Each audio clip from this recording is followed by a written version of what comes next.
토익 RCA 예술 아트토익 박지영 강사입니다. 반갑습니다. 자, 토익 개정안이 발표가 됐어요. 2016년 5월 29일부터 이제 신토익이 개시가 됩니다. 자, 신토익 어떻게 바뀔지 궁금하신 분들은 자, 영단기 홈페이지에서 영상들이 있어요. 그 영상에서 자세히 설명을 드리고 있으니까 여러분들이 확인을 해 보셨으면 좋겠고요. 자, 그 영상에 나오는 내용을 간단하게만 요약을 하자면 핵심은 뭐다? 어려워진다라는 얘기입니다. 자, 그런데 이게 우리하고 무슨 상관이 있을까요? 상관이 있죠. 자, 어려워지는 시험을 치는 것보다 사실은 그 전에 끝내는 게 좋잖아요. 마치 여러분 그거하고 똑같아요. 팩맨 가지고 이제 오락실에서 게임 같은 거 해보신 적 있으실 거예요. 팩맨이 아니라고 하더라도 그런 류 뭐 있잖아. 보글보글부터 시작해서 그런 류 게임 혹시나 해보신 분들 시간 끌면서 막 있으면 끝에 뭐 나타납니까? 해골 나타나죠? 막 쫓아다니잖아요. 더 하기 힘들어지죠? 자, 시간을 차일피일 미루면 여러분들이 사실은 신토익에 가서 더 고생을 하실 수도 있다라는 얘기. 자, 그래서 오늘은 신토익이 되었건 아니면 기존 토익이 되었건 어떤 토익이든 통하는 토익 비법, 파트 7 비법을 좀 안내를 해드리고자 합니다. 자, 일단은 ETS의 의도는 아주 분명해요. 요령이 통하지 않게 하겠다. 그러니까 학원 오래 다니고 뭐 이런다고 해서 시험을 잘 칠 수 있는 게 아니고 실제적으로 영어 실력이 있어야 시험을 잘 치게끔 하겠다라는 얘기입니다. 자, 그리고 제가 예시로 이렇게 한 지문을 들고 와 봤어요. 여러분들도 같이 좀 풀어보셨으면 좋겠습니다. 일단은 새롭게 들고 온 이 지문은 신토익 유형으로 제가 만들어 봤는데 사실 완전히 신토익이 아니에요. 왜 그러냐면 신토익이라는 것도 기존의 토익에 조금 더 추가한 거거든요. 그럼 기존의 토익의 경향과 신토익의 경향을 합쳐서 제가 봤을 때는 앞으로는 어떨 것 같으면 난이도가 분명히 상승을 할 겁니다. 어떻게 상승을 할 거냐? 근거의 위치를 잡기 어렵게 만들 겁니다. 그러니까 이게 어디서 정답의 근거가 있을지를 바로바로 알 수 있으면 너무 쉽게 풀릴 텐데 그렇게 안 하게끔 만들겠다는 얘기죠. 뭐 대표적인 예로 지문의 정답의 근거를 싱글 패스지인데 분산시켜 놓는 거예요. 그러니까 사실은 지문의 일부만 읽으면 못 풀게 되는 순간이 발생을 하겠죠. 자, 또 하나 추론 문제가 등장할 수 있습니다. 자, 이때 추론 문제라는 것은 첫 번째 본문에 나오는 얘기하고 비슷한 다른 얘기를 하는 거예요. 그러니까 뭔가 본문에 나오는 얘기하고 글자적으로는 다른 얘기를 하는 건데 사실은 그 얘기가 같은 얘기. 자, 그걸 뭐라 그런다? 재표현이라 그래서 패러프레이징이라고 얘기를 합니다. 추론 문제는 이런 패러프레이징이 굉장히 심하게 된 형태를 보통 얘기를 하거든요. 또 하나, 자, 문맥을 갖다가 이해를 해서 풀어야 되는 거. 그러니까 선후 관계를 잘 모르면 틀리게 되는 문제들이 많이 등장을 아마 하게 될 거예요. 자, 그래서 그런 문제의 예를 제가 좀 들고 와봤어요. 자, 여기 보시면 지금 웹페이지가 있고요. 웹페이지 내용 보시면은 buy and sell이라고 여기 보이죠. 뭔가를 사고 팔겠다라는 얘기고 wooden dining set with a round table이니까 뭔가 그 식탁 같은 거를 갖다가 의자랑 같이 세트로 묶어서 팔겠다라고 이제 중고품 같은 거 올려놓은 것 같아요. 첫 번째 문제입니다. 첫 번째 문제는 이 다이닝 셋에 대해서 알 수 있는 것은 무엇이냐라는 얘기인데 자, 첫 번째 단락. 여러분 화면 멈추실 수 있으시죠? 화면 멈추시고 읽어보세요. 읽고 난 뒤에 여러분이 답을 찾아낼 수 있는지 한번 보세요. 이것도 화면 멈추시고. 자, 찾아낼 수 있으셨으면 여러분은 어느 정도 수준이 있으신 분인데 해석은 다 되었음에도 불구하고 답을 잘 못 찾아내시겠으면 그건 뭐의 문제다? 패러프레이징이 약한 거예요. 패러프레이징 능력이 좀 없는 거죠. 자, 일단 여러분이 그 키워드 중심으로 보시기가 굉장히 쉬운데 키워드 중심으로 보신 분들은 절바스라는 단어를 보고 요거에 꽂힌 분들 계실 텐데 절바스는 여기서 이 다이닝 테이블을 만든 회사지 이 절바스가 사준 게 아니니까 그런 걸 보고 답으로 고르시면 곤란해요. 그러니까 키워드 위주로 보고 그냥 본문 다 안 읽고 읽을 시간 없다고 본문 다 안 읽고 가시는 분들은 이런 거에 낚시를 당할 가능성이 크죠. 이건 절바스가 샀다라는 얘기인데 얘는 판매자죠. 그러니까 답이 될 수가 없고요. A번 한번 보실래요? 메나스의 가족을 더 이상 어카머데이트 할 수 없다. 이런 얘기는 어디서 찾을 수가 있었나요? 자, 잘 보시면 아시겠지만 가족이라는 말이 sons family가 나와요. 아들의 가족도 가족이죠. 나의 손자들이니까. 그죠? 자, 어쨌든 얘네들이 우리 집으로 이제 이사를 올 거야. 다음 주에. 자, 그런데 우리가 그것 때문에 더 큰 테이블 같은 거, 더 큰 다이닝 셋이 필요로 해. 자, 그것이 지금 이 셋을 판매하는 이유야 라고 얘기를 하고 있죠. 자, 그러면 좀 생각을 해봅시다. 이 셋을 팔아서 큰 셋을 사는 이유는 뭐예요? 그렇지. 이 셋이 작았다라는 얘기죠. 작아서 이 더 늘어난 가족을 수용을 할 수가 없었다라는 얘기니까 정답은 뭐예요? A번이 되는 거예요.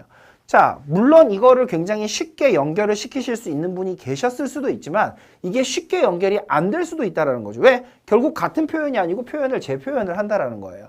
자, 재표현은 사실은 신토익에서만 등장하는 게 아니고 지금까지의 토익에서 계속적으로 등장했던 패턴입니다. 자, 이런 것들도 잘 못하는데 신토익 가면 되겠어요? 안 되겠죠. 그래서 이런 부분부터 여러분이 차근차근히 접근을 하시는 게 좋겠고 요령 위주로 가지 마세요. 뭐 위주로? 정확한 해석 위주로 가시면 해석이 잘 되면 결국 같은 말이라는 걸 알게 되는 건 그렇게 어려운 거 아니거든요. 자, 그 밑으로 내려갈게요. 2번으로 갑니다. 2번에서는요. 미셸 파머라는 사람에 대해서 알 수 있는 것이 무엇이냐였는데 자, 지금까지 미셸 파머에 대해서 나왔어요? 안 나왔어요? 첫 번째 단락 보세요. 없죠?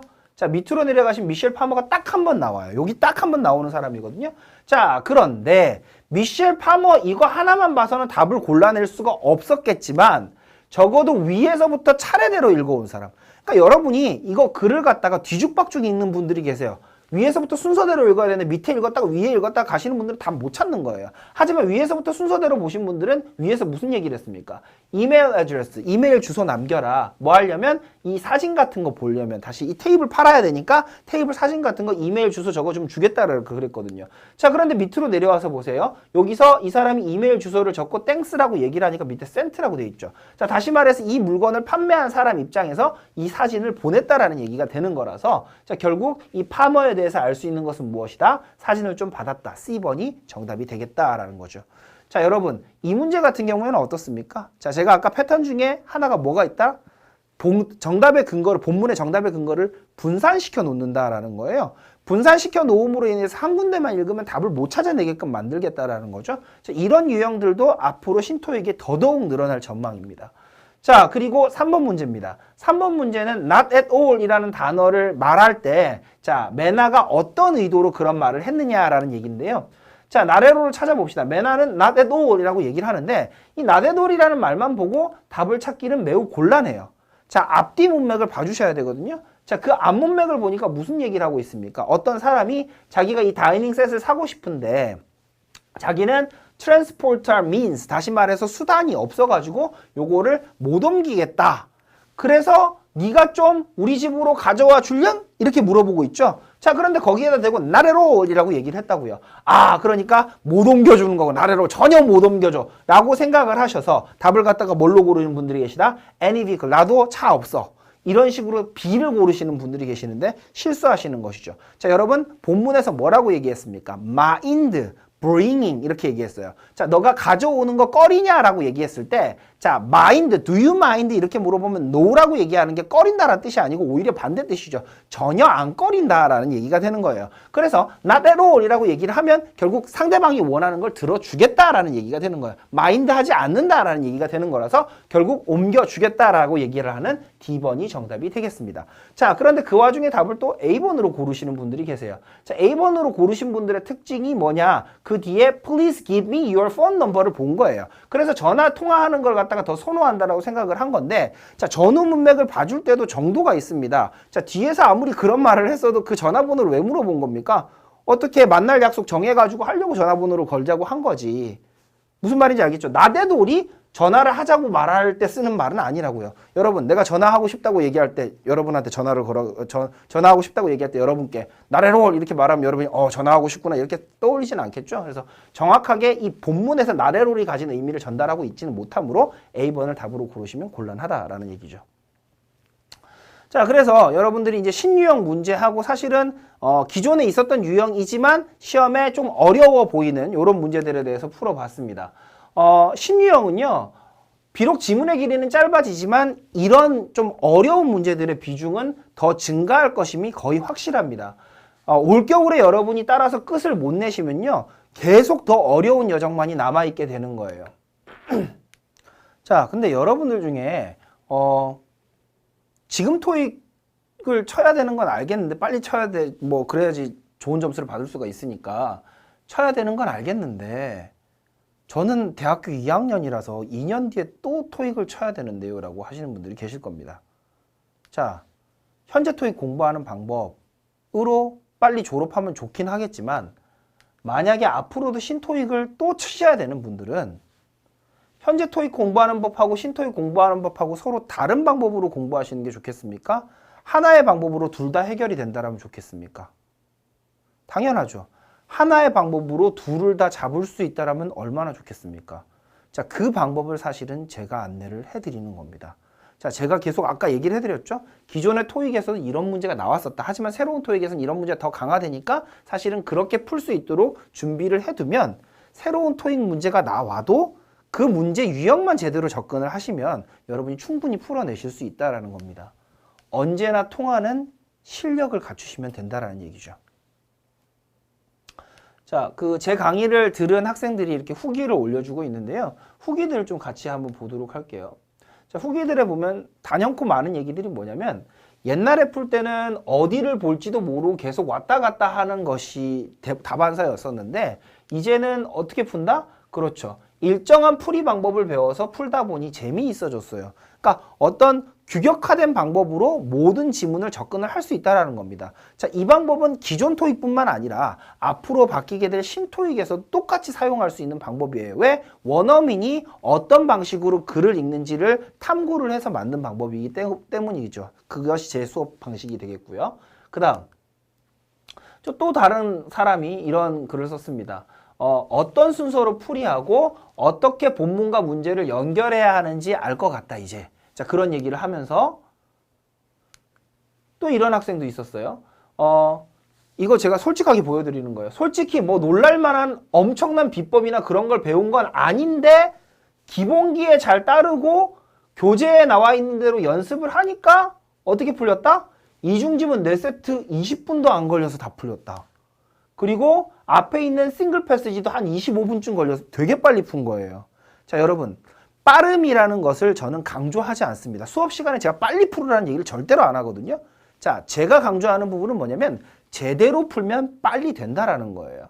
자, 그래서 종국에는 자, 제 소개 페이지인데요. 여기 뭐가 나와 있어요? 총점이 495가 아니에요.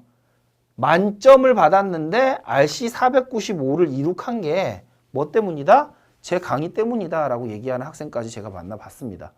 자, 여러분께서 저의 수업을 선택하시는 순간 자, 이것은 기존 토익뿐만 아니라 앞으로 신토익까지 한꺼번에 잡게 되는 방법이 되는 거예요. 자, 제 수업을 들으시면 이것저것 복잡하게 할 거 없어요. 딱 영어 실력이 늘어날 거니까 어떤 시험이 나오더라도 여러분은 걱정하지 않으셔도 됩니다. 자, 이상 토익 RC의 예술 아트토익 박지현 강사였습니다. 수고하셨습니다.